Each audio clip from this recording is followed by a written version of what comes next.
बिस्मिल्लाहिर्रहमानिर्रहीम। अस्सलाम वालेकुम। मैं हूं शकील कुरेजा। आज अडियाला जेल के अंदर इमरान खान साहब का अलकादिर केस ट्रस्ट जो है उसकी समाअत थी और वहां आज बहुत सारी चीज़ें जो है वो मुनफरिद नजर आईं। उसमें से एक इंपॉर्टेंट फैक्टर तो यह है कि जेल का नक्शा ही बदला हुआ था, अदालत का नक्शा बदला हुआ था। कल आपको एक खबर दी थी कि मुलाकात जो करने जाते हैं उनके रहनुमा उनसे, तो उस दौरान शीशा हायल हो गया, लेकिन अब वो मुलाकात से हट के अदालत तक भी पहुंच गया, क्योंकि इमरान खान साहब के जो अब केसेज हैं उनकी समाअत होती है अडियाला जेल के अंदर, तो अदालत जो है वो अंदर लगती है। तो अदालत के अंदर पहले जो होती थी सहाफ़ियों को एक्सेस होती थी या सामने बैठे होते थे, बातचीत भी हो जाती थी, सवाल जवाब के जो सिलसिला होता था वो भी शुरू होता था। लेकिन इस मरतबा सहाफ़ियों के लिए भी SOPs जारी कर दिए गए और सहाफ़ियों के लिए भी अलग से बॉक्स बना दिया गया और उसके अंदर कैमरा भी लगा दिया गया और उसको शीशों से एक किस्म का कॉर्डन ऑफ भी कर दिया गया। नतीजा इसका क्या है कि इमरान खान साहब और सहाफ़ी जो हैं अब उनके दरमियान एक वो शीशे की दीवार जो है वो हायल हो गई और जो दीवारें थी वहाँ पे ऑलरेडी मौजूद जो अहाता बनाया गया था उन दीवारों को भी अब 9 फुट तक ऊंचा कर दिया गया है। यानी इमरान खान साहब के ऊपर जो अदालत के अंदर या जेल के अंदर पाबंदियां हैं उसमें बतदरीज आपको इजाफा होता हुआ नजर आ रहा है।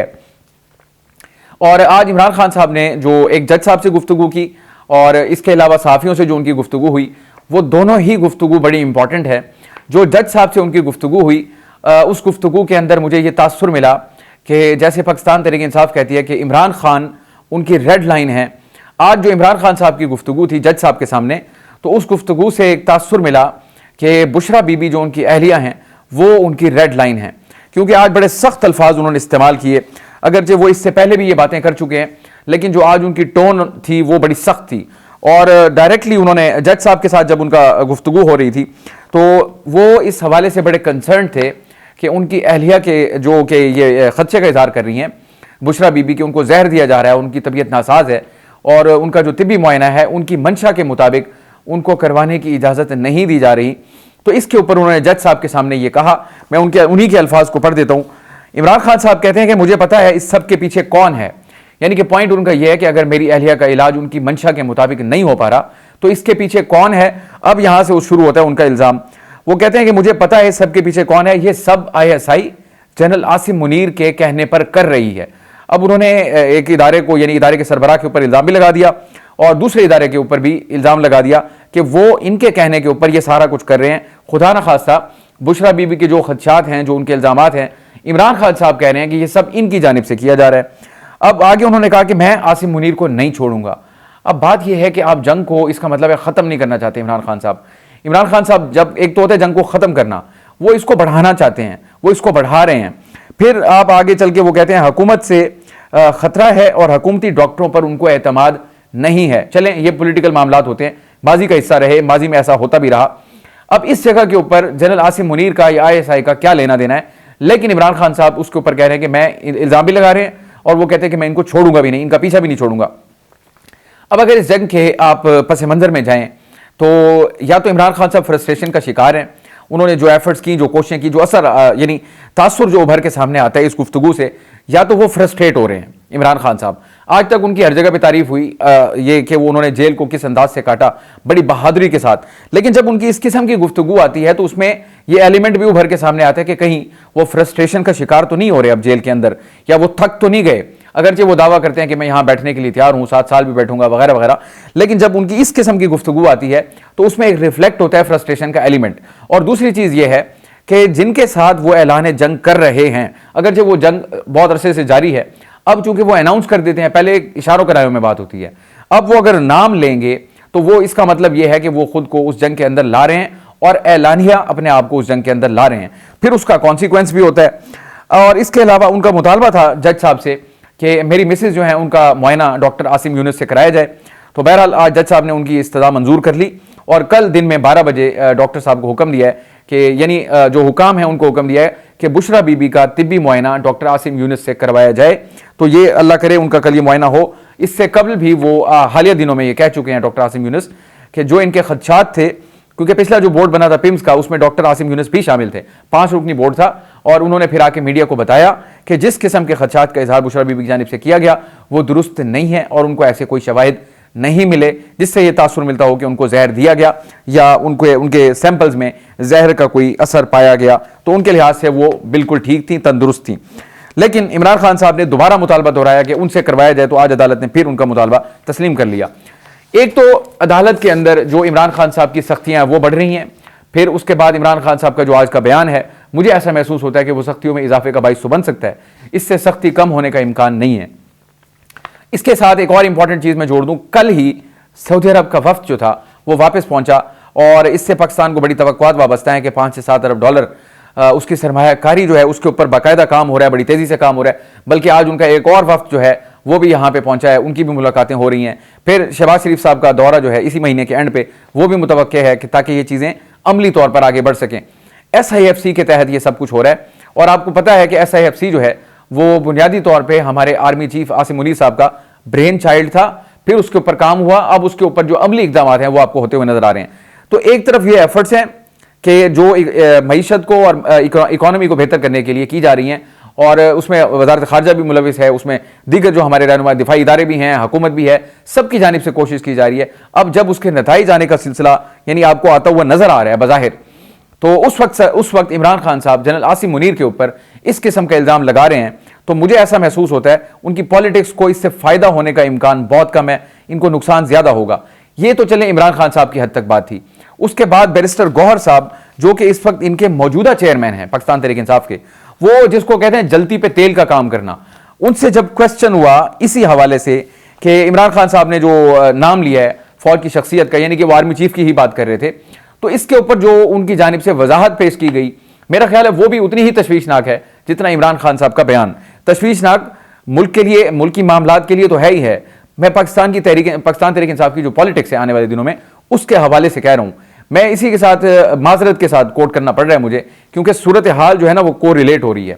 आपको MKM का याद होगा मामला, गलतियां करते थे अल्ताफ हुसैन और बयानात देते थे अल्ताफ हुसैन, पूरी MKM को वो डिफेंड करना पड़ता था और इतनी ऑकवर्ड सिचुएशन उनके लिए होती थी कि बाज़ औक़ात उनके लिए दिफा करना मुश्किल हो जाता था और वो ऑफ द रिकॉर्ड बताते थे कि यार हम क्या करें, हमारी मजबूरी है, पार्टी है, गलती वो करते हैं, दिफा हमें करना पड़ता है, वो खुद बाहर बैठे हैं और हमें यहाँ सजा भुगतनी पड़ती है।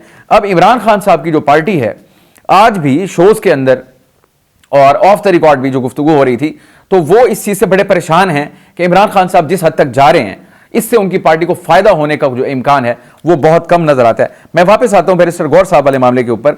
जब उनसे क्वेश्चन हुआ इसी हवाले से जो मैंने आपको अभी बताया, इमरान खान साहब का जो मौकिफ है, उन्होंने कहा बैरिस्टर गौहर साहब ने कि फौज की किसी शख्सियत का नाम लेना और इदारे का नाम लेना दो अलग बातें हैं, यानी कि उनका मुराद यह है कि आर्मी चीफ अलग है और फौज अलग है।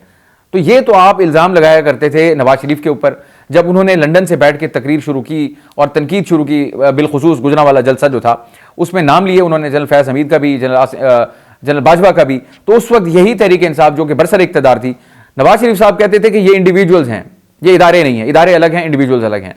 तो आज खुद तहरीक इंसाफ जो उस वक्त उनको मजम्मत करती थी और इदारे का दिफा करती थी, इदारे की शख्सियत का दिफा करती थी, आज वो अमल तहरीक इंसाफ खुद दोहरा रही है। वो अपनी ही पॉलिसी, अपने ही बयान, अपने ही बयानिए उसके मुतज़ाद चल रही है। तो मुझे बताएं इससे उनको कैसे फ़ायदा हासिल होगा। अगर इमरान खान साहब जंग को आगे बढ़ाना चाह रहे हैं तो मेरी दानिश में जो जितनी मेरी समझ बूझ है, माजी को मद्देनजर रखते हुए, तारीख को, पाकिस्तान की तारीख को मद्देनजर रखते हुए और इवन हालिया तारीख को मद्देनजर रखते हुए भी, तो इससे उनको फ़ायदा होने का इम्कान बहुत कम है। और उस जलती पे तेल का काम बैरिस्टर गौहर साहब के बयान ने कर दिया। उन्होंने फौज को और आर्मी चीफ को अलग कर दिया है, जो कि डिसिप्लिन ही जो है ना वो सिनोनिम होता है आर्मी का। फौज दुनिया की किसी भी मुल्क की हो, उसका दूसरा नाम होता है डिसिप्लिन। फौज, एक फौजी जो आर्मी चीफ होता है वो दाएं देखता है तो पूरी फौज दाएं देखती है, वो बाएं देखता है तो पूरी फौज बाएं देखती है। अगर आप आर्मी चीफ को अलग कर देंगे, फौज को अलग कर देंगे, तो आपने इसको डिवाइड कर दिया। ये इंतहाई खतरनाक बात है। मैं एक्सपेक्ट नहीं करता था बैरिस्टर गौहर साहब इस किस्म का बयान देंगे। बहरहाल उनकी जानिब से बयान आ गया। तो ये अब उन्होंने भी अगली बात यही की, खान साहब को खदशा है कि बुशरा बीबी को जहर दिया गया, इसलिए वो शख्सियात का नाम ले लेते हैं और इदारों के साथ किसी किस्म के मुज़ाकरात भी नहीं हो रहे। तो अगर वो इस बात की यानी ये इसको इंडोर्स कर रहे हैं, मुज़ाकरात भी नहीं हो रहे, तो इसका मतलब ये है कि वो जंग को अगले उसके ऊपर यानी लेवल के ऊपर लेके जाना चाह रहे हैं। मेरा ख्याल है उनके लिए ये मुनासिब नहीं होगा। अलबत्ता उनके जो ये शिकवे हैं वो अपनी जगह दुरुस्त हैं, पाकिस्तान तहरीक इंसाफ के, इमरान खान साहब के हों या बैरिस्टर गौहर साहब के, कि सहाफ़ी जब वहाँ मौजूद हैं तो उनको इमरान खान साहब से गुफ्तगू की इजाज़त होनी चाहिए, क्यों नहीं होनी चाहिए। और अगर वो बात करते हैं तो ऐसा कौन सा खतरा पैदा हो जाता है जो उनकी गुफ्तगू से आपके सामने आ जाता है। तो फिर शीशे लगा देना, दीवारें ऊंची कर देना और दरवाज़ों को ताले लगा देना, ये चीज़ें जो हैं मुझे ये महसूस होता है कि फिर अगर पोस्चरिंग हो रही है तो पोस्चरिंग एक तरफ से है तो फिर पोस्चरिंग दूसरी तरफ से भी है। अब आप इस वक्त फ़िलहाल तो आप बेख्तियार हैं, आप कैद में बैठे हैं, आपकी पार्टी जो है वो भी पाबंद सलासल है, आप अंदर बैठे हुए हैं आपके बयानात की वजह से, फिर आपकी पार्टी जो है उसको बड़ा मसाइल का सामना करना पड़ता है। देखते हैं कि इमरान खान साहब अपनी इस हिकमत अमली को लेकर कब तक आगे चलते हैं और इससे क्या हासिल कर पाते हैं। नवाज शरीफ साहब के मामले के ऊपर बात करूंगा। नैब का केस बना, आपको याद होगा ये दौर था पाकिस्तान तहरीक इंसाफ का 2020 का, और वो क्या उनके ऊपर केस बना, तोशा खाना का केस, कि उन्होंने वहां से गाड़ी ली मर्सिडीज। अब जब नैब ने उस रेफरेंस को फाइल किया उसके और वो तमाम चीजें उसमें आ गई, वो डाली, पूरा जोर लगाया, एक ही मौकिफ था कि इनकी सजा बनती ही बनती है, हर सूरत इनको सजा दी जाए। और आज वही नैब एहतसाब अदालत के अंदर अपनी रिपोर्ट जमा करवाता है और वहां पे जाके कहता है कि नवाज शरीफ साहब के ऊपर तो ये केस बनता ही नहीं है, लिहाजा उन्होंने इस्तदा कर दी कि उनको आप बरी कर दें। अब उसमें प्ली क्या ली गई, उसमें कहा गया कि नवाज शरीफ साहब ने तोशा खाना से गाड़ी ली ही नहीं, उन्होंने गाड़ी पूल से ली है, पूल अलग है, तोशा खाना अलग है। तो अब भाई अगर ऐसा था तो नैब तो उस वक्त भी यही था, तो फिर उनके ऊपर नैब का रेफरेंस कैसे बन गया अगर तोशा खाना की गाड़ी नहीं थी। और अरसा गुजर गया आपका 4 साल, और 4 साल के दौरान जो सरमाया लगा, जो वक्त का जिया हुआ, जो उनकी शोहरत को नुकसान पहुंचा, जो भी, चाहे इमरान खान के हों, चाहे पीपल्स पार्टी के हों, चाहे नून लीग के हों, नैब अगर इस तरह के काम करता है और 4 साल के बाद इस किस्म की रिपोर्ट पेश कर देता है, तो फिर इससे मुझे बताएं क्या पर्पज सर्व होता है। पैसा भी खर्च हो गया, तजलील भी हो गई, और लोगों का वक्त भी ज़ाया हुआ, इदारों के ऊपर एतमाद भी खत्म हुआ। तो ये खुदा का वास्ता है, आप इसको इस तरीके से ना करें कि इदारों के ऊपर जो कुछ ना कुछ एतमाद जो है उसको बाकी रहने दें आप। तो अब नवाज शरीफ साहब को बरी करने की इस्तदा कौन कर रहा है? नैब, जिनकी जानिब से रेफरेंस फाइल किया गया। ये सितम ज़रीफी है हमारे मुल्क के अंदर। अल्लाह पाक हमारे ऊपर और आने वाले जो हमारे हालात हैं उस हवाले से हम पर रहम फरमाए।